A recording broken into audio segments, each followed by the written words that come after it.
곧이어 한상재와 함께하는 인니뉴스가 방송됩니다.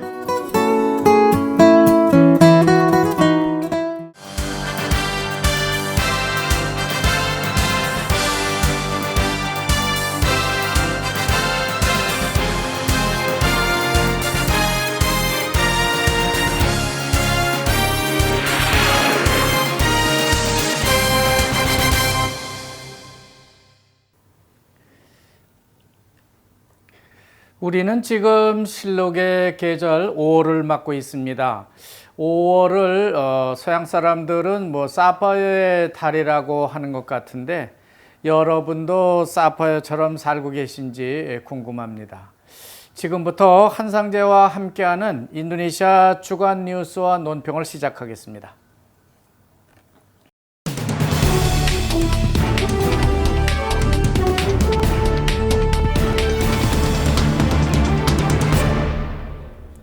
오늘은 노동자의 날인데요. 즉 노동절은 바하사로 하리부르 나셔널이라고 표현하고 있습니다. 1886년 미국에서 총파업을 단행했던 날을 그 기원으로 전해지고 있는 것 같은데 전 세계 나라들이 5월 1일을 노동자의 날로 통일한 목적이라고 하면은 세계전 노동자들이 연대를 하고 또 단결을 하겠다는 것을 과시하기 위한 것으로 보여집니다. 하지만 진짜 목적은 노동자의 권익과 그 복지를 향상하고 안정된 삶을 도모하기 위해서 제정한 기념일이 아닐까 이렇게 생각이 됩니다. 어쨌든 노동절 덕분에 잘 쉬고 있습니다. 마침내 인도네시아 언론들도 한반도의 전쟁 위기 상황을 아주 심각하게 자기 국민들에게 전해주고 있는 걸 볼 수 있습니다. 콤파스 신문은 22일자에서 일면 톱으로 경기도 파주의 한 작은 야산 밑에 집결해서 사격 훈련을 하고 있는 미군 전차부대의 최신 탱크들을 사진에 담아서 전해주고 있습니다. 또한 전쟁이나 통일이냐 하는 그런 제목으로 1950년 6월 25일부터 오늘날까지 전개된 한반도의 분단 역사하고 트럼프 미국 대통령 취임 전후의 한반도 긴장 사태 기록까지 가감없이 전해주고 있습니다.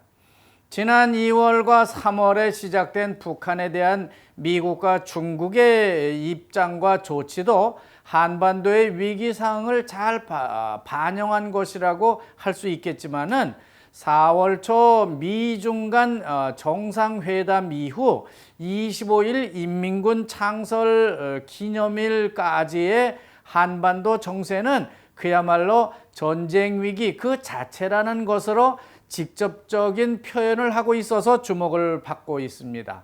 특히 미국과 일본 그리고 중국 간의 전력 비교 뉴스를 보면은 곧장 남북한 간의 전쟁이라도 발발할 수도 있다는 것을 암시하는 것 같습니다.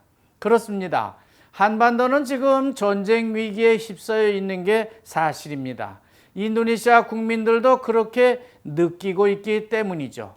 이런 때일수록 한인 동포들은 한반도와 그를 둘러싸고 있는 국제 질서 그리고 그 정세 변화를 올바르게 이해하고 적극적으로 대처해 나가야 한다고 생각이 됩니다.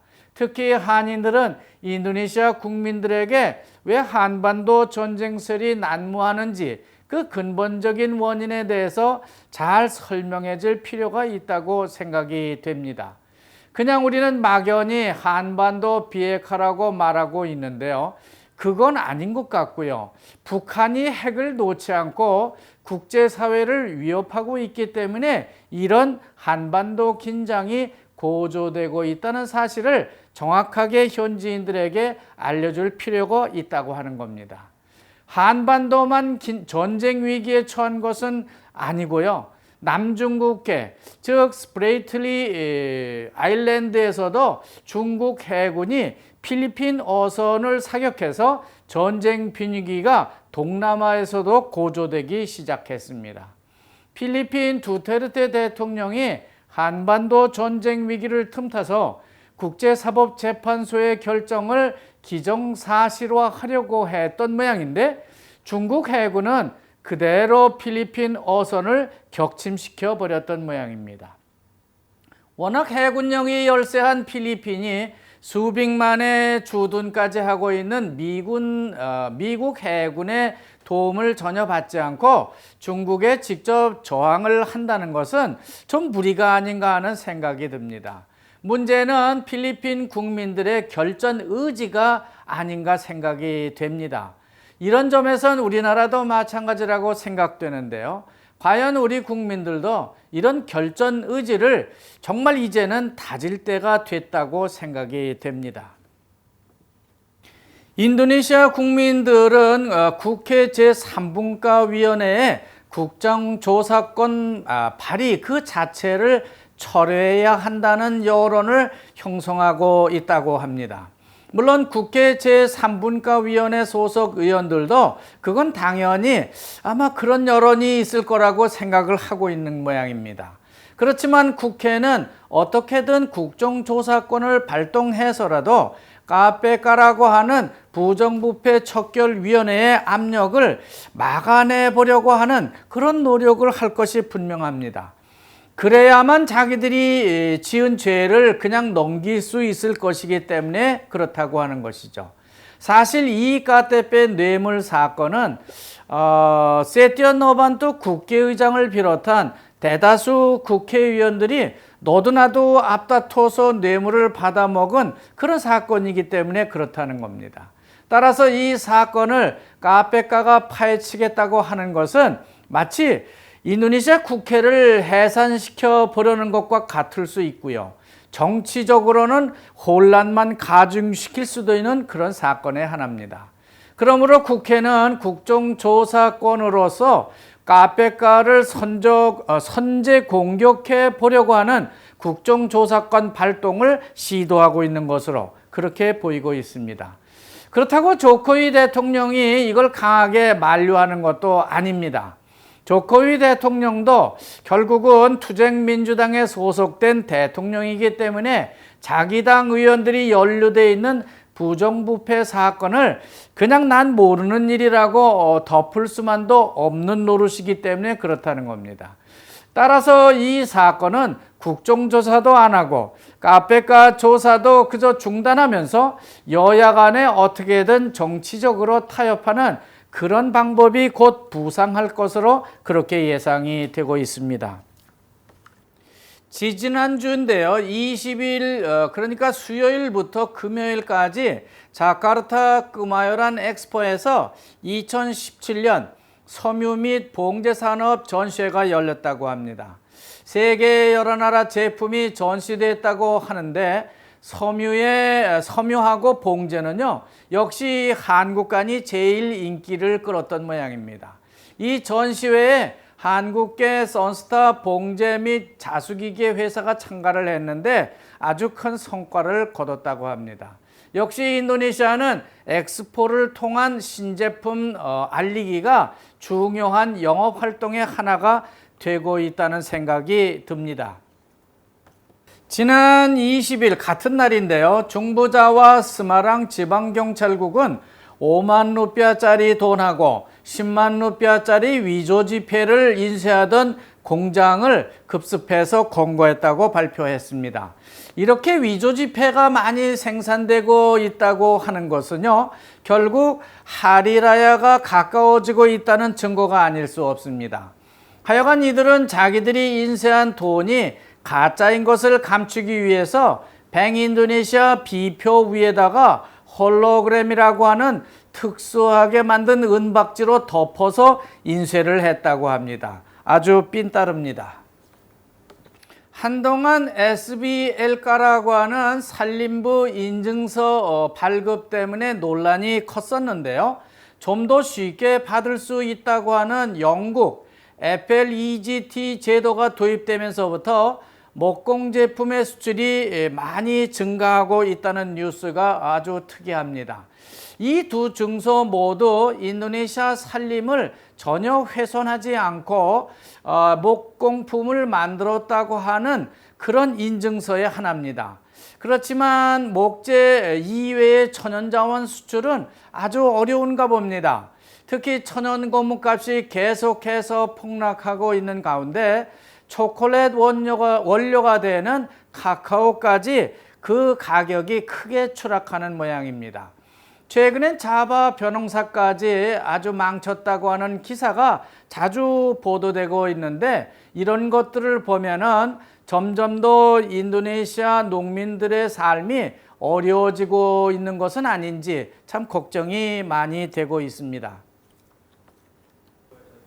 일반적으로 인도네시아 청년들이 군인이라든지 경찰이 되려고 하면은 여전히 뇌물을 많이 바쳐야 한다는 뉴스가 점점 더 넓게 퍼져나가고 있다고 합니다. 뇌물 액수를 보면요, 남자의 경우는 3억 5천만 루피아를 내야 하고요, 여자들의 경우, 그러니까 여경이나 여군의 경우에는 1억 루피아를 더 많이 내야 한다고 합니다. 경쟁이 더 심하기 때문이죠. 작년만 해도 2억 5천만 루피아만 내면 된다고 했는데 올해부터는 1억 루피아가 더 오른 것 같습니다. 하긴 뇌물도 인플레이션을 탈 테니까 그럴 수는 있을 것 같습니다. 아무리 조코위 대통령이 부정부패를 척결하겠다고 선언을 하고 있지만 군대나 경찰까지는 아직도 미치지 못하고 있는 것 같습니다. 어쨌든 군부는 신병 입대를 할 때에 뇌물을 내야 한다고 하는 일은 전혀 없고요, 단지 그건 사기일 뿐이라고 발표를 하고 있습니다. 하지만 경찰은 아직도 아무 말도 하지 않고 있는 상태입니다. 시작부터 뇌물을 내고 들어가니까 그걸 회수를 하려면은 경찰이나 군인들은 부정부패를 안 할래야 안 할 수 없는 그런 구조에 빠져 있는 것 같습니다.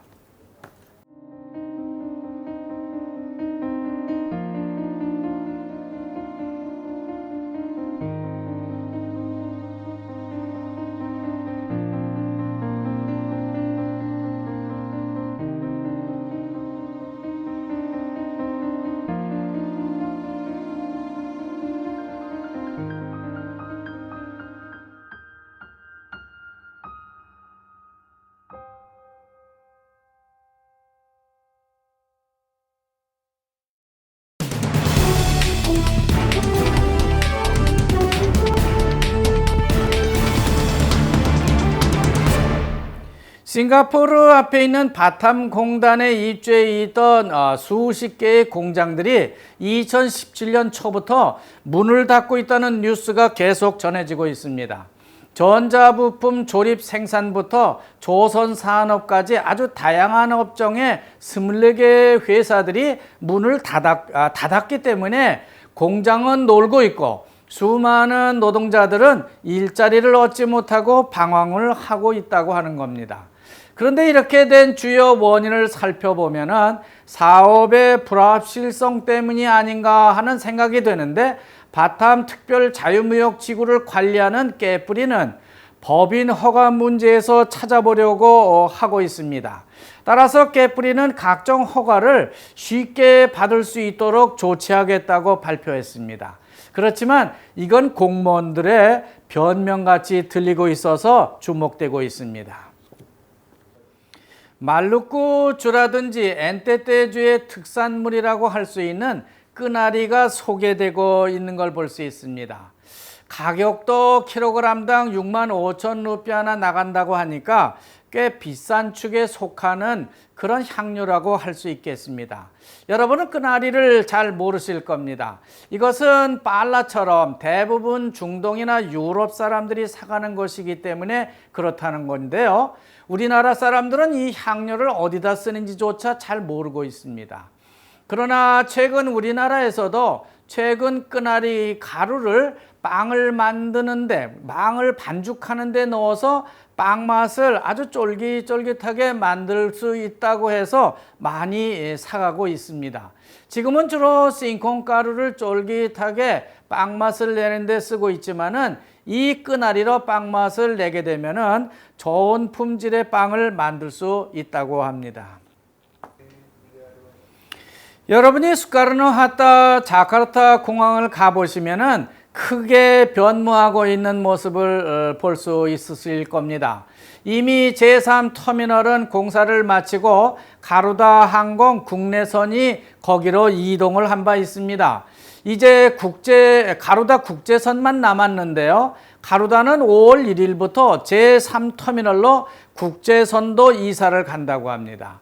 그리고 SKY 팀 항공사들 모두 오는 7월 1일부터 제3터미널로 이사를 갈 것이라고 합니다. 그렇다면은 대한항공도 SKY 팀이기 때문에 7월 1일부터 제3터미널로 이사를 가야 되는 것이 됩니다. 따라서 대한항공을 이용하시려는 교민들은 제3공항에서 7월 1일부터는 출국을 해야 하고 입국도 거기서 해야 할 것입니다.